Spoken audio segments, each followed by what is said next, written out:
This call is now being recorded. This call is now taking notes. Shri सौनकान्वय भयोनिधं पूर्णचन्द्रं Shri Srinivas गुरुलब्ध जनितहं तं वेदान्त युग्म वसीकरण प्रवीणं श्री रेगलेश गुरुवर्यमहं प्रपत्ते श्री सौनकान्वय सरित परिपूर्णचन्द्रं श्री वेंकटेश गुरुत्तम पुत्ररत्नं तस्मावाप्ति निहमांत रहस्य जालं श्री श्रीनिवास गुरुवर्यमहं प्रपत्ते कन्यां सवनोद्भवं श्री पुरुषोत्तमार्यपदाशदं शारदम गुण संबंधं वन्दे गोविन्द देशिकं दोदात्मि नहरे वासे कलिरामानुजपदाशदम् ஆதிநாராயண குருசுஷ்யம் கோவிந்தாரியம் அகம்பஜே ஆழ்வார்கள் வாழி அருளிச் செயல் வாழி தாழ்வாதுவின் குரவதாம் வாழி ஏழ்பாரும் உய்ய அவர்கள் உரைத்தவை தாம் வாழி செய்யமறை தன்னுடனே சேர்ந்து என்னை இப்புவியில் ஒரு பொருளாக்கி மருள் சுரந்து முன்னை பழவினை வேறறுத்து ஊழி முதல்வனையே பண்ண பணித்த சுவாமி ராமானுஜரை நமக்கு காட்டி தந்த வர்த்தமான திருக்கோவிலூர் எம்பெருமானார் ஜிய சுவாமிகளுடைய திருவடியை எனது சென்னிக்கு அணியாக சூடி அடியனுடைய உரையை துவங்குகின்றேன்.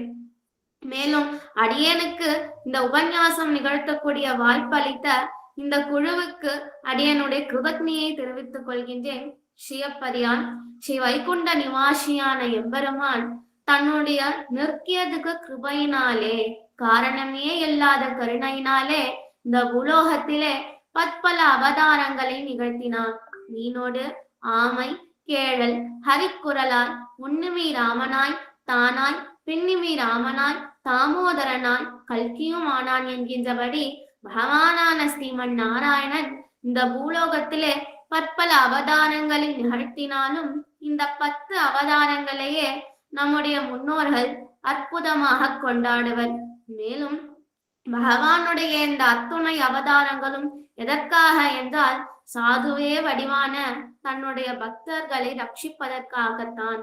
உதாரணமாக நரசிம்ம அவதாரம், பகவானுடைய நரசிம்ம அவதாரம் பிரகலாதனை காப்பாற்றுவதற்காக, வராக அவதாரம் பூமி தாயாரை காப்பாற்றுவதற்காக, கிருஷ்ணாவதாரம் கம்சனிடத்திலிருந்து ஆயர்பாடி மக்களையும் நம்மையும் காப்பாற்றுவதற்காக, ராமாவதாரம் ராவணனிடத்திலிருந்து சீத்தை பிராட்டியை ரட்சிப்பதற்காக. இப்படி பகவான் எடுத்த அத்துணை அவதாரங்களும் யாருக்காக என்றால் நம்மை போன்ற பக்தர்களுக்காகவே. இதையே அவன் தன்னுடைய பகவத்கீதையிலே சாதிக்கின்றான். பரித்ராணாய சாதுனாம் விநாசாய சதுஷ்குதாம் தர்ம சம்ஸ்தாபனாத்தாய சம்பவாமி யுகே யுகே பரித்ராணாய சாதுனாம். இதை நம்முடைய ஆச்சாரியர்கள் வியாக்கியானம் பண்ணும் பொழுது சாது பரித்ராணாம் என்று வியாக்கியானம் பண்ணுவார்கள். அதாவது சாதுவே வடிவான தன்னுடைய பக்தர்களுக்காக பகவான் இந்த பற்பல அவதாரங்களை எல்லாம் எடுத்தான் என்று பகவத்கீதையிலே கூறிக்கொண்டான். சாதுக்கள் என்றால் எப்படி இருக்க வேண்டும் என்றால் சுவாமி நம்மாழ்வார் திருவாய்மொழியிலே சாதிக்கின்றார். கலைவாய் துன்பம் கலையாதொழிவாய் கலைகண் மற்றில்லேன் என்று. பகவானே, என்னுடைய துன்பத்தை போக்கக்கூடிய உரிமை எனக்கும் இல்லை, பிறருக்கும் இல்லை. என்னுடைய துன்பத்தை போக்க வேண்டும் என்று நான் யாரிடத்திலும் அஞ்சாட மாட்டேன். உன்னுடைய திருவடியே நோக்கி கொண்டிருப்பேன். உன்னுடைய திருவடியை விட்டால் எனக்கு வேறு புகலிடமே கிடையாது. நம்முடைய 12 ஆழ்வார்களுள் ஒருவரான குலசேகர பெருமாள் தன்னுடைய பெருமாள் திருமொழியிலே சாதிக்கின்றார். தருதுயரம் தடாயேல் உன் சரணல்லால் சரணல்லை, விரிக்குழுவும் மலர்பொருள் சூர் விற்றுவ கோட்டம்மானி, அருசினத்தால் ஈன்றத்தாய் அகச்சிருனும் மற்றவள் தன் அருள் நினைந்தே எடும் குழவி அது போன்றிருந்தேனே என்று சாதிக்கின்றார். இதற்கு என்ன அர்த்தம் என்றால், பகவானே, உன்னுடைய திருவடியை விட்டால் எனக்கு வேறு போக்கிடமே கிடையாது. எப்படி என்றால், ஒரு தாய் தன்னுடைய சினத்தினாலே ஒரு குழந்தையை இகழ்ந்து விட்டாள் என்று சொன்னால் அந்த குழந்தை பிறரிடத்திலே செல்லாமல் அந்த தாயே எதிர்பார்த்து கொண்டிருக்கும். அதே போல பகவானே, நான் செய்த கர்ம வினைகளால் நீ அடியனுக்கு எவ்வளவு தண்டனை கொடுத்தாலும் உன்னுடைய திருவடியே நோக்கி கொண்டிருப்பேன் என்று குலசேகர பெருமாள் தன்னுடைய பெருமாள் திருமொழியிலே தருதுயரம் தடாயல் என்கின்ற பதிகத்திலே வித்துவக்கோட்டு கேரள நாட்டில் எழுந்தளிக்கக்கூடிய விட்டுவக்கோத்தில் எழுந்தளிக்கக்கூடிய பகவான் இடத்திலே இவ்வாறாக சரணாகதி அடைகின்றார். இப்படிப்பட்ட சாதுவே வடிவான தன்னுடைய பக்தர்களுக்காகவே பகவான் இந்த பற்பல அவதாரங்களையும் எடுத்தான் என்று நம்முடைய வைணவ பெரியோர்கள் கூறுவார்கள். மேலும் இப்படி பகவானுடைய பற்பல அவதாரங்களில் இந்த 10 அவதாரங்கள் சிறப்பு. இந்த 10 அவதாரங்களில் இந்த வராக, நரசிம்ம, வாமன, ராமகிருஷ்ண அவதாரங்கள், இந்த 5 அவதாரங்களுக்கு சிறப்பு என்னவென்றால், இந்த மச்சாவதாரம், கூர்மாவதாரம் எல்லாம் உலகோர்கள் ரசிக்கும்படியான அவதாரம் அல்லையே. அந்த அவதாரங்கள் தேவலோகத்தில் நம்மால் கண்டு அனுபவிக்க முடியாமல் எங்கோ நடந்தது. ஆனால் இந்த நரசிம்ம அவதாரம், கிருஷ்ணாவதாரம், ராமாவதாரம் எல்லாம் மனிதர்களும் கண்டு ரசிக்கும்படியாக அவதரித்த அவதாரம் இந்த அவதாரங்கள். அதனால் மற்ற அவதாரங்களை காட்டிலும் இந்த அவதாரங்களுக்கு தனி சிறப்பு உண்டு. மேலும் ராமாவதாரம், நிருசிம்ஹாவதாரத்தை காட்டிலும் இந்த கிருஷ்ணாவதாரத்திற்கு தனி சிறப்பு என்னவென்றால், இந்த நிருசிம்ஹாவதாரம், வராக அவதாரத்திலே பகவான் தன்னுடைய அவதார நோக்கம் முடிந்த அடுத்த க்ஷணமே பரமபதத்துக்கு எழுந்தள்ளி விடுவார். ஆனால் கிருஷ்ணாவதாரமோ ராமாவதாரமோ அப்படி அல்ல. அந்த பக்தர்களுடைய விருப்பம் என்னவென்று சொன்னால், அந்த பகவத் அனுபவம் தான், பகவானுடன் கூடி இருக்கக்கூடிய அந்த தன்மைதான். அருளாள பெருமாள் எம்பெருமானார் என்கின்ற ஆச்சாரியர் சாதிக்கின்றார், நரகம் ஸ்வர்க்கமும் நாள் மரலார் கோணை பிரிவும் பிரியாமையுமே. அதாவது ஒரு வைணவனுக்கு நரகம் எது ஸ்வர்க்கம் எது என்று சொன்னால் நாள் மலரால் கோணை. எப்பொழுதும் பெரிய பிராட்டியாரான ஸ்ரீ மகாலட்சுமி தாயாருடன் சேர்ந்து இருக்கக்கூடிய பகவானை பிரிவதும் பிரியாமையுமாய் இருப்பதுதான் அந்த பக்தர்களுக்கு நரகமும் ஸ்வர்க்கமுமாக அமைகிறது. அவர்களுடன் கூடியிருந்தால் அடியார்களுக்கு ஸ்வர்க்கம், அவர்களை விட்டு ஒரு க்ஷணம் பிரிந்தால் அவர்களுக்கு நரகம் என்று காட்டுகின்றார்கள். இப்படி அந்த பக்தர்களுக்கு எது ஆனந்தம் என்று சொன்னால் அந்த பகவத் குணம்தான். இந்த பகவானுடன் கூடி இருக்கக்கூடிய அந்த நிலை, பகவானுடத்திலே சேர வேண்டும் என்கின்ற நிலை, அந்த நிலை அந்த பக்தர்களுக்கு எந்த அவதாரத்தில் முழுமையாக கிடைத்தது என்று சொன்னால் கிருஷ்ணாவதாரத்திலே கிடைத்தது. அந்த கிருஷ்ணாவதாரத்திலே அவன் எப்படி அந்த ஆயர்பாடியிலே வாழ்ந்தான் என்று சொன்னால், ஆயர் குலத்தினில் தோன்றும் அணி விளக்காக இரவிலே ஏற்றப்பட்ட விளக்கு போல அங்கு பிரகாசித்தான் ஸ்ரீ கிருஷ்ணபிரான் என்று சாதிக்கின்றார்கள். எதனாலே இரவில் ஏற்றப்பட்ட விளக்கு என்று சாதிக்கின்றார்கள்? ஏனென்றால் பரமபதத்திலே பகவான் எப்படி இருப்பான் என்று சொன்னால் பகல் விளக்கு போலே இருப்பான். பரமபதத்தில் பகவான் அனைவருக்கும் தலைவனாக, நித்திய சூரிகள் அனைவருக்கும் தலைவனாக, தேவர்கள் அத்தனை பேருக்கும் தலைவனாக, ருத்ரர்கள் அத்தனை பேருக்கும் தலைவனாக அங்கு வீற்றிருக்கின்றான் எம்பெருமானான ஸ்ரீமன் நாராயணன். அங்கு நித்திய சூரிகள் எல்லாம் எப்படிப்பட்டவர்கள் என்றால் தோஷமே இல்லாத தெளிவான ஞானத்தை உடையவர்கள். அப்படிப்பட்ட நித்திய சூரிகள் தவறே செய்ய மாட்டார்கள். தவறு செய்தால்தானே மன்னிக்க கூடிய வாய்ப்பு கிடைக்கும். அதனால் பரமபதத்தில் இருக்கக்கூடிய பகவானுக்கு தன்னுடைய பக்தர்களை மன்னிக்க கூடிய வாய்ப்பு கிடைக்கவில்லை. அந்த மன்னிப்பது மூலமாக அவனுடைய கருணையை காட்ட வாய்ப்பில்லை. ஆனால் அவன் கிருஷ்ணனாக இந்த ஆயர்பாடியிலே வந்து அவதரித்த போது தினம் தினம் நாம் பாவமே செய்து பாவியானோம் என்கின்றபடி பாவம் செய்து பகவானே என்னை மன்னித்தருள்வாயாக என்று அவனிடத்திலே அன்றாடுவோம். அவனோ பாபானாமா சுதானாமா என்று அவனுடைய அபயஹஸ்தத்தை வைத்து நம்மை ரட்சிப்பான். அதனால் நம்மை மன்னிக்க கூடிய வாய்ப்பு அவனுக்கு இந்த பூலோகத்திலே நம்மிடத்திலே கிடைத்து கொண்டிருக்கின்றது. அதனால் அவன் இங்கு இரவு விளக்காக இருக்கின்றான்.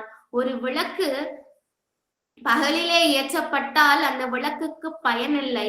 அதே விளக்கை இரவில் ஏற்றினால் அந்த விளக்குக்கு அப்பொழுதுதான் பயன். பகவானுடைய அந்த கருணை என்கின்ற குணம் பரமபதத்திலே பகல் விளக்கு போலே இருக்கின்றது.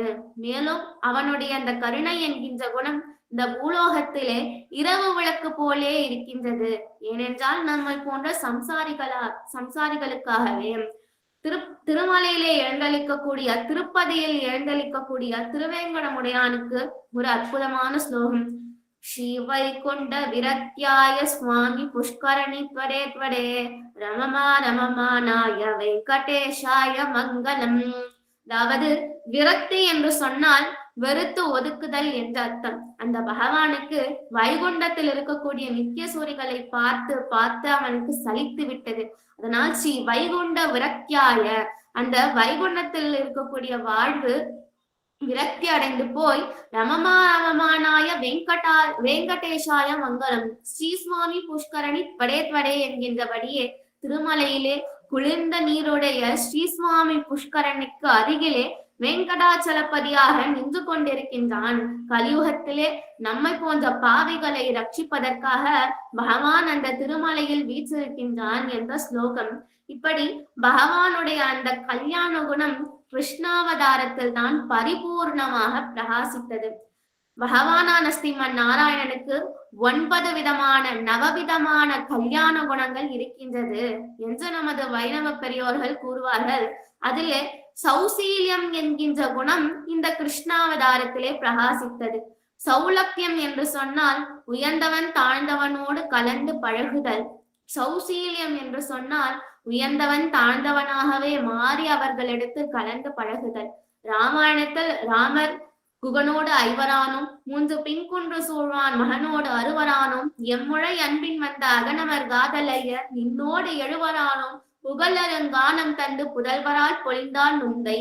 என்னதான் ராமபிரான் குகனிடத்திலும் சுக்ரீவனிடத்திலும் விபீடனிடத்திலும் சகோதரனாக பழகினாலும் அந்த மூவரும் ராமரை தனக்கு சுவாமியாக, பிரபுவாக, தலைவனாகத்தான் நினைத்து கொண்டார்கள். ராமரை தனக்கு சமமாக நடத்த மாட்டார்கள். தன்னை விட உயர்ந்த இடத்தில் வைத்துதான் ராமரை பார்ப்பார்கள். ஆனால் கிருஷ்ணாவதாரத்தில் கிருஷ்ணன் அப்படி அல்ல. ஆயர்பாடிய மக்கள் கட்டவும் அடிக்கலாம்படி அங்கு வாழ்ந்தானே. அதாவது நம்முடைய வைணவ பெரியோர்கள் கூறுவார்கள், குணம் கண்டு உகக்கும் அயோத்தி போலே கிருஷ்ணன் தீம்பு கண்டு உகக்கும் திருவாயர்பாடி அஞ்சிக்கோ. அதாவது அயோத்தியிலே ராமருடைய குணத்தை கண்டு அங்கு இருக்கக்கூடிய மக்கள் மகிழ்வார்கள். ஆயர்பாடியிலே கிருஷ்ணனுடைய அந்த கிருஷ்ணனுடைய அந்த குறும்பை கண்டு இந்த ஆயர்பாடி மக்கள் எல்லாம் மகிழ்வார்களாம்.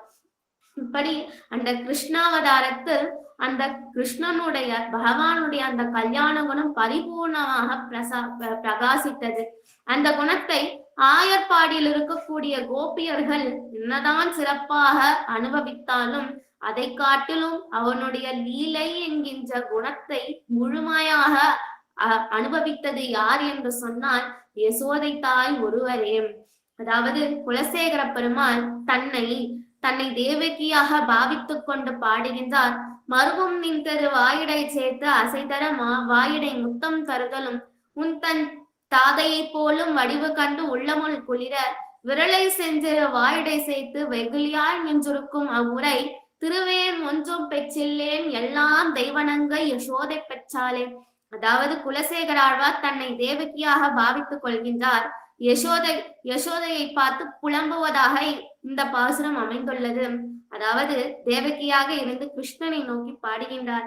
கிருஷ்ணா, உன்னுடைய நெத்திச்சூடி அசைய அம்மா என்று என்னிடத்தில் வருதலும். கிருஷ்ணா, நீ உன்னுடைய தந்தையை போலவே இருக்கின்றாயே என்று உன்னுடைய வடிவழகு கண்டு நான் மகிழ்தலும். நீ உன்னுடைய செஞ்சிறு விரலை வாயிலே சேர்த்த அம்மா என்று வெகுளியாய் அழைப்பாயே. அந்த பாக்கியமெல்லாம் எனக்கு எங்க கிடைத்தது? திருவேன் ஒன்றும் பெற்றிலே எல்லாம் தெய்வனங்க யசோதை பெற்றாலே. அந்த பாக்கியம் அனைத்தையும் பெற்றவள் அந்த யசோதை பிராட்டித்தான் என்று தேவகி யசோதையை பார்த்து கூறுவாளாம். இப்படி கிருஷ்ணனுடைய அத்துணை குணத்தையும் பரமபதத்தில் இருக்கக்கூடிய நித்திய சூரிகளுக்கு கூட கிடைக்காத அந்த குணத்தை அனுபவித்த, இந்த அகிலத்திலே அனுபவித்த ஒரே பெண் யார் என்று சொன்னால் அந்த யசோதை தாய் மட்டும்தான். இந்த உலகத்திலே இந்த கௌசல்யாவை காட்டிலும், வாமனனை பெற்றெடுத்த அதிதியை காட்டிலும், இந்த உலகத்தில் இருக்கக்கூடிய அத்துணை தாய்மார்களை காட்டிலும் பாக்கியவதி யார் என்று சொன்னால் அந்த யசோதை பிராட்டி தான். ஏனென்றால் இந்த பிரம்மா, இந்திரன், ருத்ரர்கள் எல்லாம் அந்த பகவானை கண்டு அஞ்சி நிற்க, அந்த கிருஷ்ணனோ அந்த சாதாரண யசோதை தாயாரை பார்த்து அஞ்சி நிற்கின்றான். அதனால் அந்த யசோதைக்கு ஏற்றம்.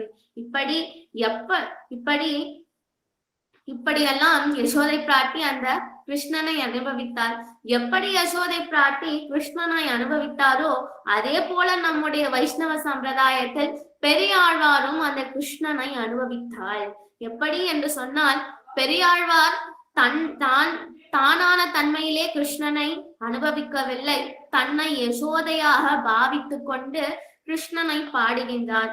எவ்வாறென்றால், வெண்ணையளந்த குலகம் விளையாடும் பொழுதியும் கொண்டு தென்னன வெவ்விரா உன்னை தேய்த்து கிடக்க நான் விட்டேன், என்னை புளிப்பழம் கொண்டு எத்தனை போதும் இருந்தேன், நன்னலறிய பிரானே நாரணா நீராடவாராய். அதாவது பெரியாழ்வார் தன்னை யசோதையாக பாவித்துக் கொண்டு கிருஷ்ணனை நீராடுவதற்காக அழைக்கின்றார். ஒரு தாய் தன்னுடைய பிள்ளையை எப்படியெல்லாம் கவனித்துக் கொள்வாரோ, கலியுகத்திலே யசோதை பிராட்டி வாழ்ந்தால் எப்படியெல்லாம் கிருஷ்ணனை நினைத்து உருகுவாரோ அப்படியெல்லாம் தன்னுடைய பாசுரங்களிலே பெரியாழ்வார் கிருஷ்ணனை நினைத்து பாடுகின்றார். மேலும் இவருக்கு எதற்காக பெரியாழ்வார் என்கின்ற திருநாமம் வந்தது என்று பார்ப்போம். அதாவது பெரியாழ்வார் பாண்டியனுடைய சபையிலே பொற்கிழியை வென்றுவிட்டால் அதனால் பாண்டிய நாட்டு மன்னன் பெரியாழ்வாருக்கு மரியாதை செய்ய வேண்டும். அதற்கு முன்பு அவருடைய பெயர் விஷ்ணு சித்தர். விஷ்ணு சித்தருக்கு மரியாதை செய்ய வேண்டும் என்று தான் அமரக்கூடிய அந்த பட்டத்து யானையிலே பெரியாழ்வாரை அமர்த்தி நாடு முழுக்க ஊர்வலம் செய்தார். அப்பொழுது பகவானும் தாயாரும் பெரியாழ்வாரை பார்ப்பதற்காக கருட வாகனத்தில் மீது எழுந்தருளுகின்றார்கள். அப்பொழுது பெரியாழ்வார் பார்க்கின்றார், பகவானே, உன்னுடைய சௌந்தர்யம் என்ன, உன்னுடைய அழகு என்ன, அனைவரும் பார்க்கும்படி வந்திருக்கின்றாயே, உனக்கு கண்திருஷ்டி பட்டு விட்டால் நான் என்ன செய்வது, என்னால் எப்படி தரிக்க முடியும், அதனால் உன்னுடைய சுரூபத்தை மாற்றிக்கொள் என்று பெரியாழ்வார் சாதிக்கின்றார். அப்பொழுது பகவான் தன்னுடைய சங்கு சக்கரங்களை காட்டுகின்றார். பெரியாழ்வாரின் பல்லாயிரத்தாண்டு பல கோடி நூறாயிரம் மல்லாண்ட தின்தோள் மணிவண்ணா உன் சேவழி செவ்வி திருக்காப்பு. அப்பொழுது பெரியாழ்வாருக்கு பகவான் என்ன செய்தான் என்று சொன்னார், பெரியாழ்வாரே, என்னுடைய தோலை பாரும், இந்த தோலை கொண்டு தான் நான் கிருஷ்ணாவதாரத்தில் மல்லர்களையும் கம்சனையும் வென்று வீழ்த்தினேனே, இந்த தோல் என்னிடத்தில் இருக்க எனக்கு என்ன தீம்பு வந்துவிடும் என்று பகவான் கேட்கின்றான். அதற்கு பெரியாழ்வார், மல்லாண்ட தின்தோள் மணிவண்ணா, அந்த தோலுக்கும் ஒரு பல்லாண்டு, ஏனென்றால் அந்த தோலுக்கு தானே அயோத்தியில் உனக்கு அவ்வளவு கண்திருஷ்டி. அயோத்தியிலே ராமருடைய வடிவழகை எப்படி பாவிப்பார்கள் என்று சொன்னால், தாள் கண்டார் தாளே கண்டார், தோல் கண்டார் தோளே கண்டார். அவனுடைய தோல் அழகில் ஈடுபட்டவர்கள் அந்த தோலையே பார்த்து கொண்டிருப்பார்கள், அவனுடைய திருவடி அழகில் ஈடுபட்டவர்கள் அந்த திருவடியே பார்த்து கொண்டிருப்பார்கள். ஒரு முறை ராமர் முதலை நாட்டுக்கு சீத்தையை மணமுடிக்க செல்கின்றார். முதலை நாட்டு வீதியிலே நடந்து சென்று கொண்டிருக்கின்றார். அப்பொழுது அந்த மக்கள் எல்லாம் ராமரை பார்த்து தயரதன் புதல்வன் என்பார், தாமரை கண்ணன் என்பார், புயல் இவன் மேனி என்பார், பூவையும் பருவும் என்பார், மயல் உடைத்து இவ்வுலகம் என்பார், மானிடன் நல்லன் என்பார், கயல் பெருங்கடவுள் வாழும் கடவுளே காணும் என்பார். அந்த தசரதனுடைய புதல்வனான அந்த ராமபிரான் இருக்கின்றானே, தாமரை போல கண்களை உடையவன், புயல் இவன் மேனி என்பார், பூவையும் பொருவும் என்பார். புயலை போல இருக்கக்கூடிய அவனுடைய திருமேனி பூவை காட்டிலும் மென்மையாக இருக்கின்றது. மயல் உடைத்து இவ்வுலகம் என்பார், மானிடன் நல்லன் என்பார். அதாவது மயல் என்றால் பொய் என்ற அர்த்தம். இந்த உலகம் எல்லாம் அவனை, ராமபிரானை, சாதாரண மனிதன் என்று பொய்யுரைத்துக் கொண்டிருக்கின்றது. அவன் மானிடனே அல்ல. அவன் யார் என்று சொன்னால், கயல் பெருங்கடவுள் வாழும் கடவுளே காணும் என்பார். கயல் மீன்கள் வீச்சிருக்கக்கூடிய, வைகுண்டத்திலே சயனித்துக் கொண்டிருக்கக்கூடிய சாட்சாத் பகவானான ஸ்ரீமன் நாராயணனே இங்கு ராமபிரானாக வந்து நம்முடைய பிராட்டியான ஜானகியை மணமுடிக்க வந்திருக்கின்றார் என்று பாவித்தார்களாம். இப்படி அந்த முதலை நாட்டு மக்கள் உன்னுடைய தோளுக்கு கண் வைத்து விட்டார்கள், அதனால் உன்னுடைய தோளுக்கு திருஷ்டி பட்டுவிடும், அதனால் மல்லாண்டத்தின் தோல் மணிவண்ணா, அந்த தோளுக்கும் ஒரு பல்லாண்டு பாடுகின்றார். பகவானுக்கு எந்த விதமான கண்திஷ்டியும் வந்துவிடக் கூடாது என்று பல்லாண்டு பாடுகின்றார். சேவடி செவ்வி திருக்காப்பு. உடனே பகவான் அவனுடைய திருவடியை காட்டுகின்றான். திருவடியை எதற்காக காட்டுகின்றான் என்று சொன்னால், விஷ்ணு சித்தரே, இந்த உலகத்தில் இருக்கக்கூடிய அத்தனை உயிரினங்களும் என்னை உஜ்ஜீவிப்பதற்காக என்னுடைய இந்த திருவடியே அடைகின்றார்கள். அதனால் என்னுடைய திருவடியை பார். இந்த திருவடி என்னிடத்தில் இருக்கும் பொழுது எனக்கு என்ன தீம்பு வரும்? எதற்காக இப்படி அஞ்சு நடுங்குகின்றீர் விஷ்ணு சித்தரே என்று பகவான் கேட்கின்றான். அதற்கு பெரியாழ்வாருக்கு மிகவும் பயம் அதிகமாகிவிட்டது. என்னவென்று சொன்னால், பகவானே, நீ திருவிக்ரம் அவதாரத்தில் இந்த அழகான திருவடி கொண்டதானே இந்த பூலோகம் அத்துணையும் அளந்தாய். அதனால் அந்த திருவடிக்கு கண் திருஷ்டி பட்டுவிடும். அதனால் அந்த திருவடிக்கும் ஒரு பல்லாண்டு. நல்லாண்டதின் தோல் மணிவண்ணா, உன் சேவடி செவ்வி திருக்காப்பு. அடியோமோடும் நின்னோடும் பிரிவிஞ்சி 1000 பல்லாண்டு. வடிவாயினின் வளமாவினில் வாழ்கின்ற மங்கையும் பல்லாண்டு. அப்பொழுது பகவான் தன்னுடைய மார்பகத்தில் மகாலட்சுமி தாயாரை காட்டுகின்றான். அந்த மகாலட்சுமி தாயார் எப்படிப்பட்டவர் என்று சொன்னால், அகலகில்லே நிறையமென்று அலமேறு மங்கை உரைமார்பா. அதாவது திருவேங்கடமுடியான் இடத்தில் பத்மாவதி தாயார் சாதிப்பாராம், பிரபு, உங்களை விட்டு ஒரு க்ஷணம் கூட நான் அகல மாட்டேன் என்று அந்த மார்பகத்திலே வீற்றிருப்பாராம். அப்படி எப்பொழுதும் என்னை விட்டு அகலாமல் இந்த மகாலட்சுமி தாயார் இருக்கின்றார். அனைவருக்கும் புருஷாகாரம் செய்வதற்காக, அனைவருக்கும் கருணையை பொழிவதற்காக இந்த மகாலட்சுமி தாயார் என்னிடத்தில் இருக்கும் பொழுது எனக்கு என்ன துன்பம் வரும் என்று கேட்கின்றார். அதன் பின்பு பெரியாழ்வாருக்கு பயம் இன்னும் அதிகமாகிவிட்டது. இந்த மகாலட்சுமி தாயாருக்கும் ஒரு பல்லாண்டு. தின்தோல் மணிவண்ணா, உன் சேவடி செவ்வி திருக்காப்பு. அடியோமோடும் நின்னோடும் பிரிவிஞ்சி 1000 பல்லாண்டு.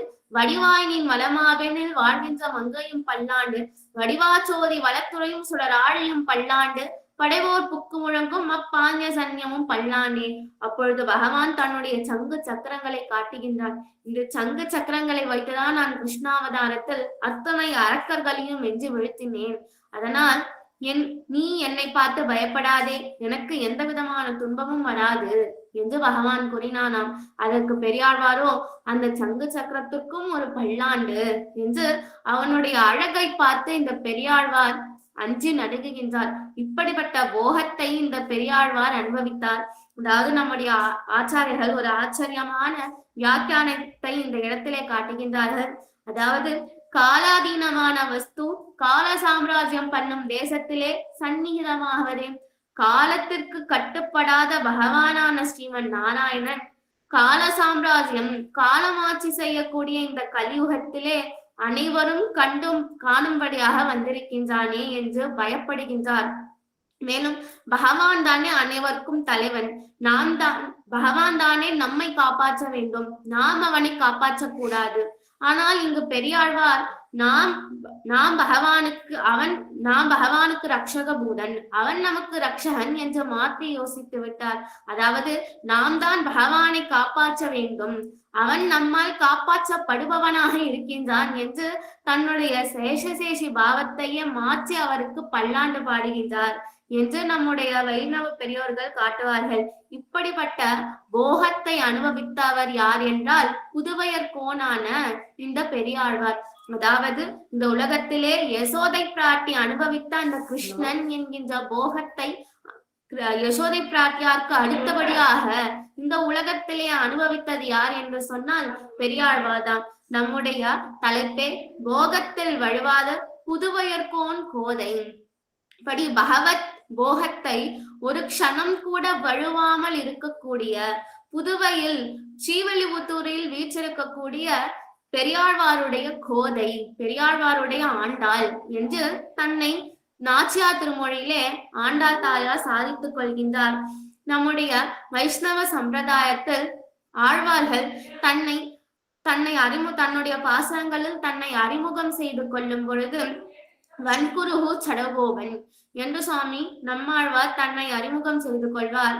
மேலும் திருமங்கை ஆழ்வாரோ மங்கையால் தலைவன் என்று தன்னுடைய மனைவியை விட்டு அறிமுகம் செய்து கொள்வார். ஆனால் நம்முடைய ஆண்டாள் தாயாரோ தன்னுடைய ஆச்சாரியராகவும் தந்தையாகவும் இருக்கக்கூடிய பெரியாழ்வாரிட்டே தன்னுடைய பாசனங்களில் தன்னை அறிமுகம் செய்து கொள்கின்றார். புதுவையர்கோன் கோதை, பட்டபிரான் கோதை சொன்ன என்கின்றபடி தன்னுடைய ஆச்சாரியரையிட்டே தன்னை அறிமுகம் செய்து கொள்கின்றார் தன்னுடைய பாசனங்களிலே. நம்முடைய தலைப்போ போகத்தில் வழுவாத புதுவையர்கோன் கோதை. இது நாச்சியார் திருமொழியிலே விண்ணிலே மோப்பு என்ற பதிகத்திலே இருக்கக்கூடிய இறுதி பாசுரமாகும். இந்த பாசுரத்தில், இந்த பதிகத்திலே ஆண்டாள் நாச்சியார் என்ன செய்கிறாள் என்று சொன்னால், மேகத்தை தூது விடுகின்றார். எதற்காக என்று சொன்னால், இதற்காக இதை நாம் தெரிந்து கொள்ள வேண்டும் என்று சொன்னால், இந்த பதிகத்தினுடைய அவதாரிகையை நாம் பார்க்க வேண்டும். இதற்கு முந்தின பதிகத்தில் ஆண்டாள் தாயார் என்ன செய்தார் என்று சொன்னால், பாஞ்சசன்யம் பகவானிடத்தில் இருக்கக்கூடிய பாஞ்சசன்யத்தை பார்த்து அந்த சங்கினத்திலே சில கேள்விகள் கேட்கின்றார். கற்பூரம் நாருமோ, கமலப்பூ நாருமோ, திருப்பவள செவ்வாய் தான் தித்தி திருக்குமோ, மறு பொசிந்த மாதவன் தன் வாய்ச்சுவையும் நாச்சமும் விருப்புற்று கேட்கின்றேன் சொல்லாயன் வெண்சங்கேன். அதாவது அந்த பாஞ்சசன்யம் சங்கினிடத்திலே கேட்கின்றார், சங்கே, என்னுடைய பிரபுவான என்னுடைய நாயகனான கிருஷ்ணனுடைய அந்த வாயினுடைய சுவை நீ மட்டும்தான் அறிவாய். அவனுடைய சுவையும் அந்த நறுமணமும் எப்படி இருக்கும்? கற்பூரத்தை போல இருக்குமாம், தாமரை புஷ்பத்தை போல இருக்குமாம். அந்த திருப்பவள செவ்வாயாக இருக்கக்கூடிய அந்த வாயினுடைய சுவை எப்படி இருக்கும்? இதையெல்லாம் நான் விருப்பமாக கேட்கின்றேன், அதை எனக்கு சொல்வாயா என்று ஏக்கமாக பாஞ்சசன்ய சங்கினிடத்திலே சென்ற பதிகத்திலே ஆண்டாள் தாயார் கேட்கின்றார். அந்த சங்கோ உயிரற்ற வஸ்து, அந்த சங்கினால் பேச முடியாது. அதனால் அடுத்த பாசுரத்திலே மேகத்தை தூது விடுகின்றார் ஆண்டாள் தாயார்.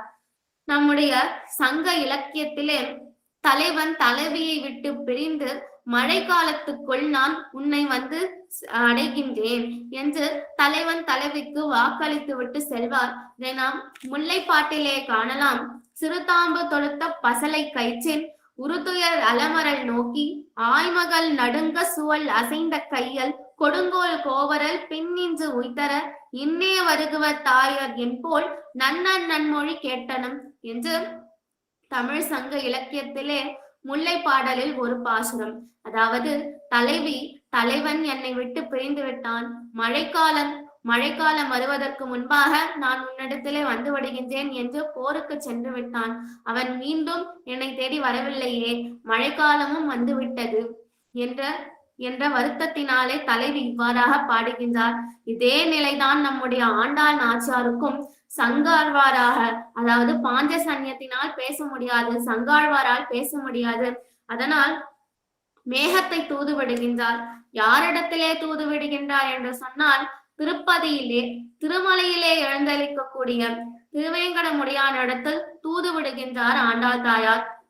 எப்படி என்று சொன்னால், விண்ணிலே மோப்பு விரித்தாற்போல் மேகங்கால் தென்னீர்பாய் வேங்கடத்தன் திருமாலும் போந்தானோ, கண்ணீர்கள் முளைக்கவட்டில் துளிசோர சோர்வேனை பொன்னீர் இடைக்கு இது தமக்கோர் பெருமையே என்று ஆண்டாள் தாயார் சாதிக்கின்றார். அதாவது மேகத்தை பார்த்து கேட்கின்றார், விண்ணில் மேலாப்பு விரித்தாற் போல் மேகங்கால். அதாவது வானத்தில் ஒரு வஸ்திரத்தை வைத்து விரித்தது போல இருக்கக்கூடிய கார் மேகங்களே. அதாவது திருவேங்கடமுடையான் என்னிடத்திலே என்ன சொன்னான் என்று சொன்னால், இந்த மழைக்காலம் வருவதற்கு முன்பாக நான் உன்னிடத்திலே வந்து சேருகின்றேன் என்று அவன் சொன்னான். இன்னும் என்னை வந்து அவன் பார்க்கவே இல்லையே. இந்த திருவேங்கடமுடையானுடைய மலையில் எப்பொழுதும் அவனுடன் இருப்பது மேகங்களே, நீங்கள் தானே. அதாவது நாம் திருமலைக்கு சென்றோம் என்று சொன்னால் அங்கு பகவான் மலையாகவே காட்சி அளிக்கின்றார். விட்டுலங்கு செஞ்சோதி தாமரை பாதம் கைகள் கண்கள் விட்டுலங்கு மதியம் சிர் மதுசூதனன் தன்னை விட்டுலங்கு முடியம் சிர் மலையே திருவுடம்பு. அங்கு பகவான் மலையாகவே இருக்கின்றான். அந்த மலையே பகவானுடைய உடம்பாக இருக்கின்றது. அந்த மலையை சுற்றி மேகங்கள் சூழ்ந்திருக்கும். அதனால் எப்பொழுதும் அவனிடத்தில் இருப்பவர்கள் இந்த மேகங்களே, நீங்கள் தானே. அதனால் அவன் என்னை தேடி எப்பொழுது வருவான் என்று அவன் உங்களிடத்தில் ஏதாவது செய்தி சொல்லி அனுப்பினானா என்று அந்த ஆண்டாள் தாயார் கேட்கின்றார்கள். அதாவது ஒரு ராஜா தனக்கு நீராடும் பொழுது மேகர் என்கின்ற ஜாதியிலே இருக்கக்கூடிய மக்களை வைத்துதான் நீராட செல்வார்களாம். அதே போல திருவேங்கடமுடையானுக்கு மேகங்கள் சூழ்ந்து இருக்கின்றது. அந்த திருமலையை சுற்றி அந்த மேகங்கள் எல்லாம் சூழ்ந்து கொண்டிருக்கின்றது. எப்பொழுதும் பகவத் அனுபவத்தை ஈடுபட்டவர்கள் மேகங்களே நீங்கள் தானே. எப்பொழுதும் ஒரு க்ஷணம் கூட பிரியாமல் இருப்பவர்கள் திருவேங்கடமுடையானே. ஒரு க்ஷணம் கூட பிரியாமல் இருப்பவர்கள் நீங்கள் தானே. அதனால் அவன் எனக்காக ஏதாவது செய்தி உன்னிடத்தில் சொல்லி அனுப்பினானா என்று ஆண்டாள் தாயார் மேகத்திடம் கேட்கின்றார். தேனார்பாய் வேங்கடத்து திருமாலும் போந்தானோ, அவன் என்னிடத்தில் எப்பொழுது வருவான் என்று கேட்கின்றார்கள். கண்ணீர் முளைக்கவட்டில் துளிசோர சோர்வானை, அதாவது என்னுடைய கண்ணீரை என்னால் பூட்டி வைக்கவே முடியவில்லையே, என்னால் தரிக்கவே முடியவில்லை. அவனை எண்ணி என்னுடைய உடலெல்லாம் மெலிந்து விட்டது இதெல்லாம் பாடுகின்றார். பெண்மை ஈட்டழிக்கும் இது தமக்கோர் பெருமையும் படி நான் அவனை எண்ணி எண்ணி அவன் எப்பொழுது வருவான் காத்திருந்து காத்திருந்து என்னுடைய பெண்மையே போய்விட்டதே, இதுதான் அவனுக்கு ஒரு பெருமையா என்று மேகத்திடத்திலே ஆண்டாள் தாயார் கேட்கின்றார்.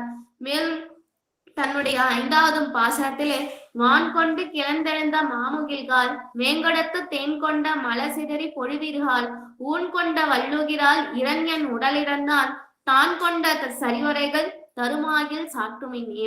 அதாவது இந்த வானை பிளக்கும்படியாக எழுந்தளிக்கக்கூடிய மேகங்களே தன்னுடைய வலிமையினாலே ஹிரண்யனுடைய வயிற்றை கிழித்து அவனை வதம் செய்த நரசிம்மனாக அங்க திருவேங்கடமுடையான் எழுந்தால் இருக்கின்றான். அவன் எப்பொழுது வந்து என்னை அடைவான்? அவனை எண்ணி எண்ணி என்னுடைய வளையல்கள் எல்லாம் சரி வளையல்களாக மாறிவிட்டது.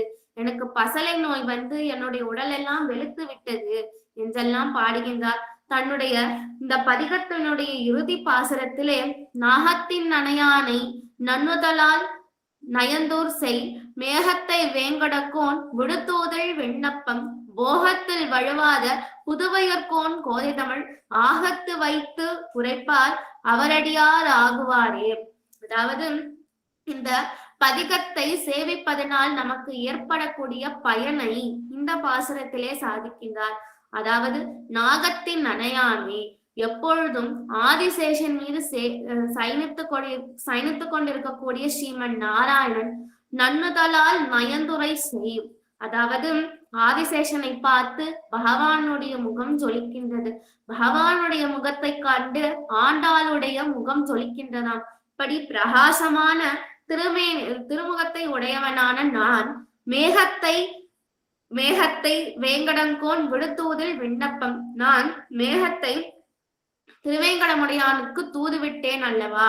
அப்படி புதுவையர்கோன் கோதை தமிழ், அப்படி போகத்தில் வழுவாத புதுவையர்கோன் கோதை தமிழ், போகத்தில் வழுவாமல் இருக்கக்கூடிய பெரியாழ்வாருடைய பெண் பிள்ளையான நான் சொன்ன இந்த தமிழை நான் சொன்ன இந்த 10 பாசுரங்களை எவர் ஒருவர் சேவித்துக் கொண்டே இருக்கின்றார்களோ அவதான் உண்மையான வைஷ்ணவ அடியார்கள் என்று ஆண்டாள் தாயார் சாதிக்கின்றார்.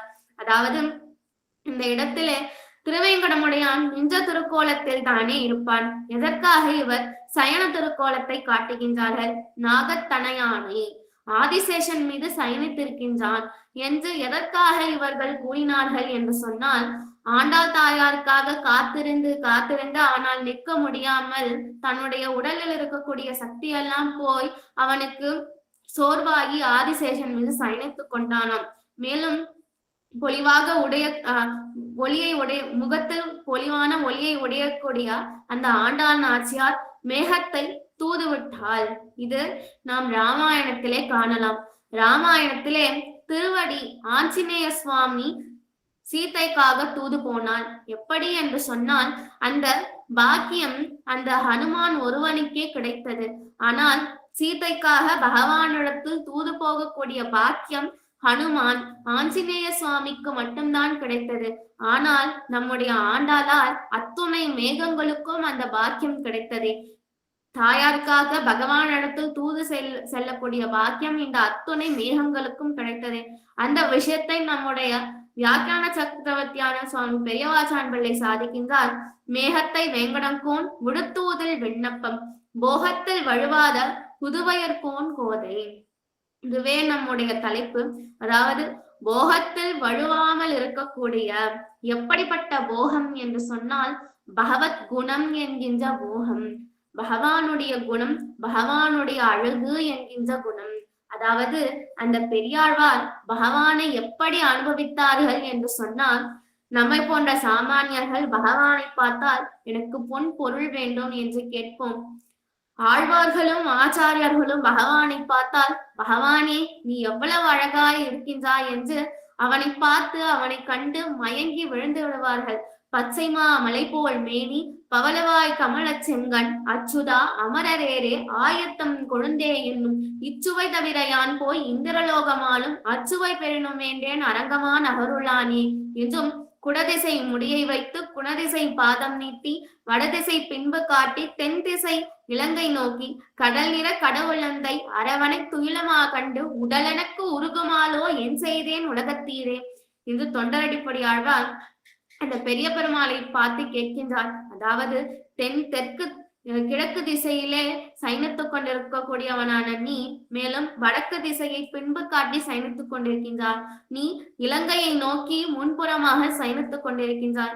கடலை போல நீளமாக இருக்கின்றார். உன்னுடைய இந்த அழகான திருமேனி சுரூபத்தை கண்டு என்னுடைய உடலெல்லாம் உருகுகின்றதே, நான் என்ன செய்வேன்? உலகத்தில் இருக்கக்கூடிய மக்களை பார்த்து கேட்கின்றார். அவனை பார்த்தவுடன் என்னுடைய உடலெல்லாம் உருகின்றதே, உருகி என்னுடைய நிலையே போகி விடுகின்றதே, நான் என்னதான் செய்வது? ஆனால் நீங்கள் சேவிக்கும் பொழுது உங்களுடைய உடலெல்லாம் உருகவில்லையே என்று சாமானியர்களை பார்த்து, உலகத்தில் உலக வாழ்க்கையில் ஈடுபட்டிருக்கக்கூடிய மக்களை பார்த்து கேட்கின்றார். ஒரு ஆழ்வார் மற்றொரு ஆழ்வாரிடத்தில் தானே விண்ணப்பம் கேட்க வேண்டும். தொண்டரடிப்பொடி ஆழ்வார் எதற்காக சாமானியர்களிடத்தில் விண்ணப்பம் கேட்கின்றார் என்று சொன்னால், மற்ற ஆழ்வார்களும் இவரை போலவே அவனை கண்டு தன்னுடைய நிலையில் இல்லாமல் இருக்கின்றார்கள். அவனை கண்டு தன்னுடைய நிலையில் இருப்பவர்கள் யார் என்று சொன்னால், அவனை முழுமையாக அனுபவிக்காத இந்த உலகத்தில் வாழக்கூடிய சம்சாரிகள். அதனால் அவர்களை பார்த்து கேட்கின்றார். உடல் எனக்கு உருகுமாலோ என் செய்கேன் உலகத்தீரே, என்னுடைய உடலெல்லாம் உருகுகின்றதே, நான் என்னதான் செய்ய என்று தொண்டரடிப்பொடி ஆழ்வார் கேட்கின்றாராம். இப்படி மற்ற ஆழ்வார்கள் எல்லாம் பகவானை கண்டு தன்னுடைய உள்ளமெல்லாம் உருக செவிப்பார்கள். ஆனால் அந்த பெரியாழ்வார் என்ன செய்வார் என்று சொன்னால், அவனுடைய அழகை கண்டு அவர் உருகாமல் அஞ்சு நடுகுவாராம். இவ்வளவு அழகாக இருக்கின்றானே, அவனுக்கு என்ன தீம்பு வந்துவிடும் என்று நினைத்து அவர் பல்லாண்டு பாடுகின்றார். தன்னுடைய பெரியாழ்வார் திருமொழியிலே கிருஷ்ணனுடைய ஒவ்வொரு அவயங்களையும் அற்புதமாக அற்புதமான பாசுரங்களால் நமக்கு கொடுத்திருக்கின்றார். கிருஷ்ணனுடைய ஒவ்வொரு பருவத்தையும் அழகான பாசுரங்களாக தமிழ் பாசுரங்களாக நமக்கு கொடுத்திருக்கின்றார் பெரியாழ்வார். எப்படிப்பட்ட பருவம் என்றால், வண்ணமாடங்கள் சூழ்திருக்கோட்டியோ கண்ணன் கேசவன் நம்பி பிறந்திலன் என்னை சொன்னம் எதிரேதனல் தூவிட கண்ணன் முச்சம் கலந்தரல் ஆயிற்றே என்று கிருஷ்ணன் பிறந்தது முதல் தாலாட்டு, அம்புலி பருவம், செங்கீரை பருவம், சப்பானி, தளிர்நடை, அச்சுப்பேரு,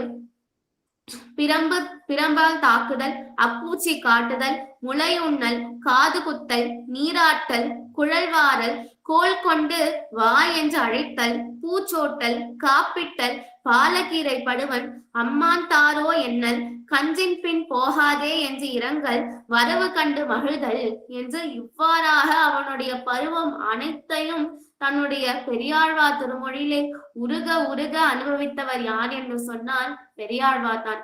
இந்த அகிலத்திலே கிருஷ்ணனுடைய அத்துணை அந்த அனுபவத்தையும் அனுபவித்தவர் யார் என்று சொன்னால் அந்த யசோதை பிராட்டி. அவருக்கு அடுத்தபடியாக அனுபவித்தவர் யார் என்று சொன்னால் இந்த பெரியாழ்வார் தான். அப்படி பெரியாழ்வார் என்னதான் யசோதை தாயாருக்கு அடுத்தபடியாக அவனுடைய முழு அனுபவத்தையும் அனுபவித்தாலும் பெரியாழ்வாராக இருந்து தானான தன்மையிலே இருந்து அந்த கிருஷ்ணனை அனுபவிக்கவில்லை. தன்னை யசோதையாக பாவித்துக் கொண்டுதான் அந்த கிருஷ்ணனை அனுபவித்தார். அதனால் போகத்தில் வழுவாத புதுவையர்கோன் கோதை. படி கிருஷ்ணன் என்கின்ற போகத்திலிருந்து வழுவாமல் இருக்கக்கூடிய புதுவையில் வீற்றிருக்கக்கூடிய பெரியாழ்வாருடைய கோதை, பெரியாழ்வாருடைய ஆண்டாளான நான் கொடுத்த இந்த 10 தமிழ் பாசுரங்களை எவர் ஒருவர் சேவிக்கின்றார்களோ அவர்களே வைணவ அடியார்கள் என்ற வித்தாந்தத்தை இங்கு ஆண்டாள் தாயார் காட்டுகின்றார். மேலும் திருப்பாவையினுடைய வியாக்கியானமும் பெரியாழ்வார் எழுதிய திருப்பல்லாண்டினுடைய வியாக்கியானமும் சில இடங்களில் ஒற்று போவதாக அமைந்துள்ளது.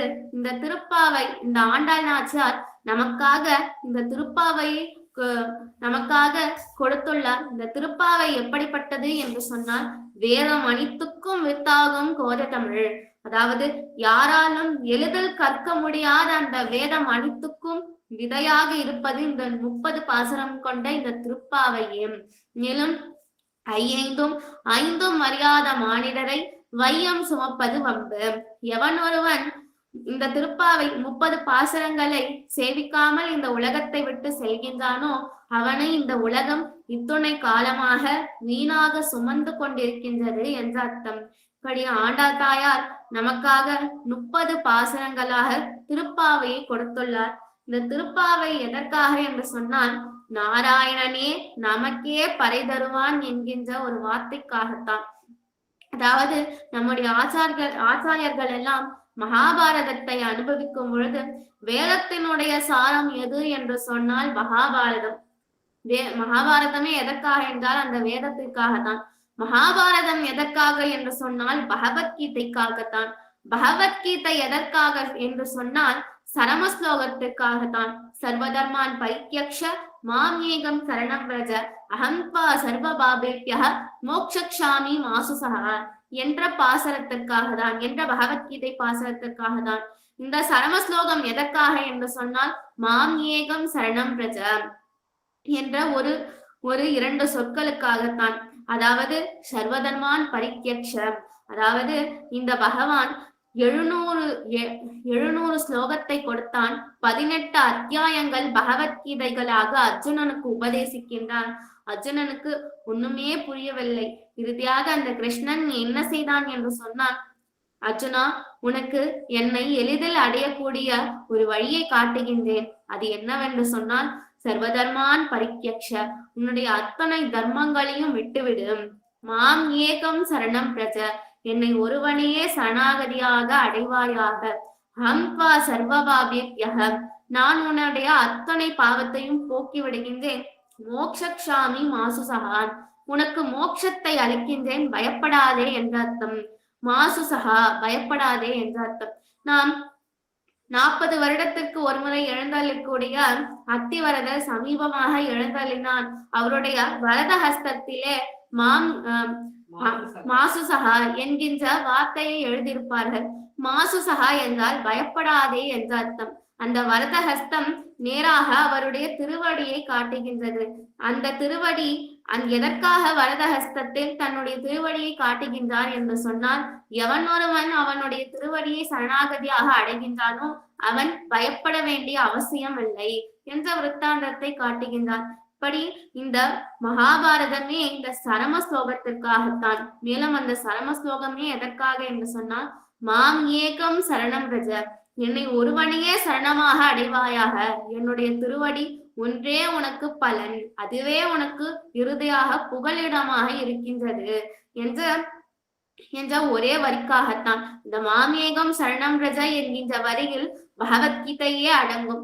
பகவத்கீதையில் மகாபாரதமே அடங்கும். மகாபாரதத்தில் வேதமே அடங்கும். இப்படி என்னதான் பகவான் நமக்காக இந்த சரம ஸ்லோகத்தை கொடுத்தாலும், நம்மை போன்ற சாமானியர்கள் அவனுடைய திருவடியை எளிதில் அடைவதற்காக அந்த சரம ஸ்லோகத்தை கொடுத்தாலும், அவன் எப்பொழுது அந்த சரம ஸ்லோகத்தை, அந்த வார்த்தையை சரமஸ்லோகத்தை கொடுத்தான் என்று சொன்னான், எப்பொழுது அவனுடைய திருவடியை காட்டினான் என்று சொன்னால் 7000 ஸ்லோகம் கொடுத்து 18 அத்தியாயம் கொடுத்து இறுதியாகத்தான் அந்த அவனுடைய திருவடியை காட்டினான்.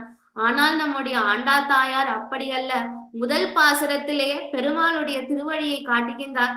நாராயணனே நமக்கே பறை தருவான் என்று முதல் பாசுரத்திலே பகவானுடைய திருவடியை காட்டுகின்றார். நம் அனைவருக்கும் எது பலன், நம் அனைவருக்கும் எது பிராப்தியம் என்ற அர்த்தத்தை முதல் பாசுரத்திலே நமக்காக ஆண்டாள் தாயார் காட்டி அருளிருக்கின்றார். மேலும் இந்த ஆண்டாள் தாயார் எப்படிப்பட்டவர் என்று சொன்னால், இன்றோ திருவாடிப்புறம் நமக்காக வந்தோ இவ்வாண்டால் அவதரித்தார். குஞ்சாத வாழ்வான வைகுண்டம் வான் போகன் தன்னை இகழ்ந்து ஆழ்வா திருமகளாய் என்கின்றபடியே இந்த வைகுண்டம் எப்படிப்பட்டது என்று சொன்னால், குஞ்சாத வாழ்வான வைகுண்டம்.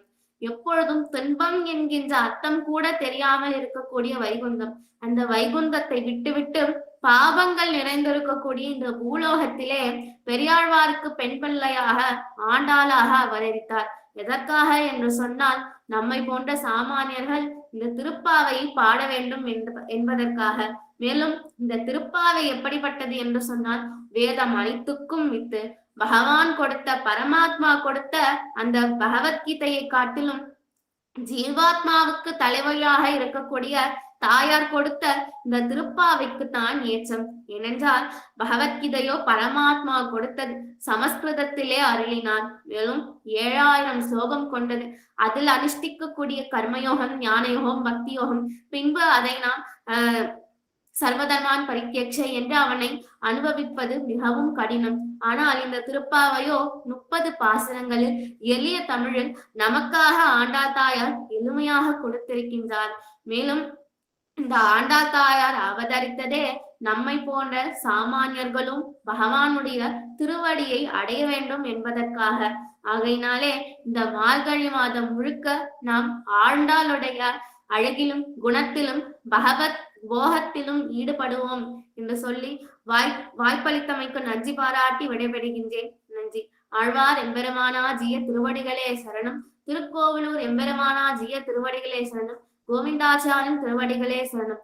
கோதை பிறந்த ஊர் கோவிந்தன் வாழுமோ, சூதி மணிமாடன் தோன்றுமோ, நீதியாய் நல்லபத்தர் வாழுமோ, நான்மறைகள் ஓதுமோன், வில்லிபுத்தூர் வேதக்கோனும், பாதகங்கள் தீர்க்கும் பரவனடி காட்டும், வேதம் அனைத்துக்கும் வித்தாகும் கொதித்தமிழ், ஐந்தும் அறியாத மனிதரை வையம் சுமப்பது வம்பு, ஆழ்வார்கள் வாழி அருளி செயல் வாழி, தாழ்வாதமின் குறவர் தாம் வாழி, ஏழ்பாரும் மைய அவர்கள் உழைத்தவை தாம் வாழி, செய்யவாய் தன்னுடனே சேர்ந்து. அடியேன் சுவாமி. மேம் ரெக்கார்டிங் ஆஃப் பண்ணிருங்க மேம்.